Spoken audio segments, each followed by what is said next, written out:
آپ کا میزبان شیخ عزیز الرحمان۔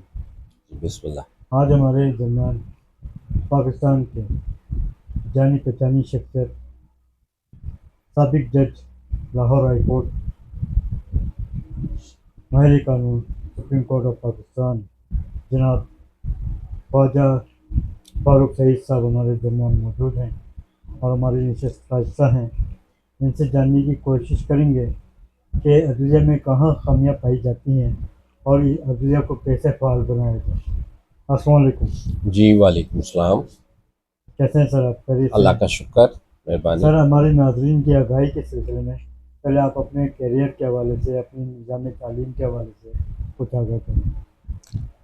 جی آپ نے میرے تعارف کے حوالے سے بات کی ہے پہلے، تو کوئی لمبا چوڑا تعارف نہیں ہے میرا۔ میں گورنمنٹ کالج سے گریجویشن کی، پنجاب یونیورسٹی سے ماسٹرز، اور پھر پنجاب یونیورسٹی سے لاء گریجویٹ میں نے کر کے تو اس کے بعد لیگل پروفیشن کو جوائن کر دیا۔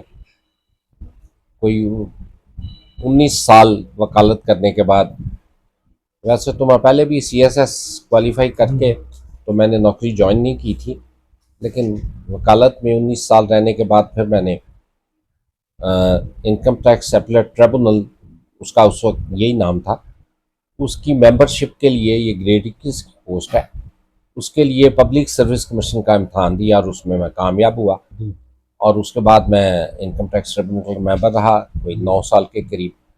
پھر میں اس کا چیئرمین بن گیا کوئی 5 سال، اور پھر اس کے بعد ہائی کورٹ کی ججی۔ یہ میرا کیریئر جو ہے اس حوالے سے رہا۔ لیکن تھوڑا سا اس کے بعد میں بینک آف پنجاب کے بورڈ آف ڈائریکٹر پہ بھی رہا ہوں کوئی 9 سال کے قریب، اور ابھی آج تک میں Punjab health initiative management company کے بورڈ آف ڈائریکٹر کا چیئرمین ہوں۔ وہ کمپنی ہے جو صحت سہولت کارڈ جو ہے وہ بانٹتی ہے پنجاب میں۔ کہا جاتا ہے سر کہ آپ اولمپک کے وائس پریزیڈنٹ بھی رہ چکے ہیں۔ جی، وہ میرا چونکہ کھیل سے میں وابستہ تھا، خود بھی کھلاڑی رہا ہوں، پاکستان کی جمناسٹک ٹیم کا کیپٹن بھی رہا ہوں، پھر اس کا سیکرٹری فیڈریشن اور پریزیڈنٹ فیڈریشن، اور اولمپک ایسوسی ایشن کا نائب صدر۔ اور اولمپک ایسوسی ایشن کا نائب صدر ہونے کی وجہ سے میں پاکستان سے باہر پاکستان کے کنٹینجنٹ جو ہیں ان کا شیف مشن بھی سری لنکا میں 2 دفعہ اور ایک آدھ اور جگہ پہ مجھے جانے کا موقع ملا ہے۔ سر ماضی اور موجودہ نظام تعلیم کے بارے میں آپ کی کیا رائے ہے؟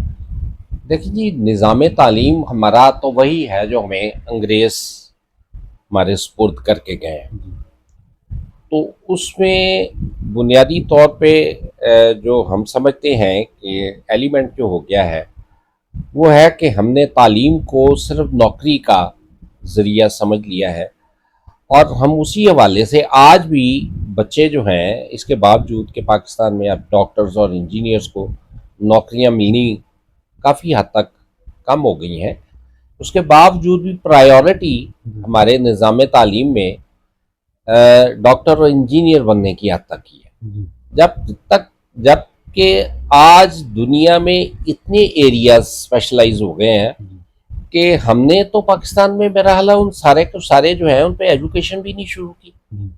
اگر اس کا میں ذکر کرنا شروع کروں کہ کون کون سے اسپیشلائزڈ ایریا ہے تو وہ تو اتنی لمبی لسٹ ہے کہ آج جو چیزیں ہم دیکھتے ہیں دنیا میں جن پہ خاص طور پہ توجہ جا رہی ہے، پڑھائی کی جا رہی ہے، اس میں بچے جو اس میں اسپیشلائز کرتے ہیں، تو وہ تو ایسی چیزیں ہیں جو ہمارے دور میں خواب میں بھی نہیں تھی ہمارے، تو بڑی بڑی اسپیشلائزیشن ہو گئی ہے۔ آپ کے خیال میں نظام تعلیم کو فعال کیسے بنایا جائے؟ اس میں ایلیمنٹ جو ہے نا پرسنل سروس کا،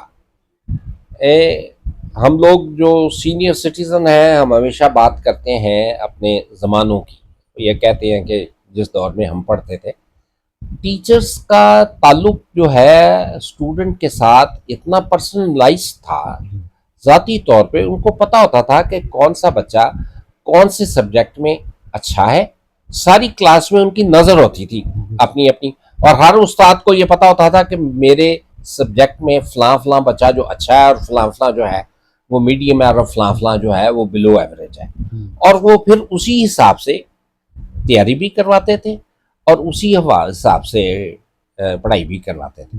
تو اس لیول کی جو پرسنل انوالومنٹ استادوں کی ہے وہ آج ہمیں نظر نہیں آتی.